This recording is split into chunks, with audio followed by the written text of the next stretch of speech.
ஒழுங்கா பேசுங்க, அடுத்தவங்களுடைய மான மரியாதை மிக முக்கியம், ஒழுங்கா பேசுங்கன்னு உலகத்துல அல்லாஹ் எல்லாருக்கும் சொல்றான். சரி, ஓகே. இதை நாம எப்படி புரிஞ்சுக்கிறோம்னா, நம்மளை பார்த்து சொல்றதா புரிஞ்சுக்கிறோம். ஒருவரை கண்ணியம் குறைவாக பேசாது, பேசல. ஒருவரை மட்டம் தட்டாதே, பிறர் குறை துருவி ஆராயாதே, வளாத்த ஜஸ்ஸு. இது நமக்கு சொன்னதை ஒரு பக்கம் வச்சுக்கோங்க, நமக்கு தான் எல்லாம் சொல்றான், நமக்காக எல்லாத்தையும் சொல்றான்னு யோசனை பண்ணி, அதான் உண்மை.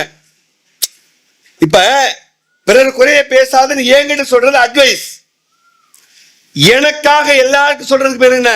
ரெக்கமெண்டேஷன். அல்லாஹ் சொல்றது ஆர்டர், அப்படிதான் அதை நம்ம பார்க்கணும். ஆனா பாருங்க, இப்ப எனக்காக எல்லாத்தையும் சொல்றான் அல்லாஹ். இப்படி ஒவ்வொருத்தரும் யோசிக்கணும், இவர் குறை அதை நீ துருவி பார்க்காத, அல்ல எனக்காகவே பேசுறானே, இப்படி நம்ம இந்த கோணத்துல பாக்குறோமா? இவன் என் குறைய இவன் குறைய பார்க்காத, இவனை பத்தி புறம் பேசாத, இவனுடைய மான மரியாதை காத்துல பறக்க விடாத, எனக்காக தானே பேசுறான்ல. அப்ப ரெண்டு கோணத்திலையும் பார்க்கணுமா வேணாமா?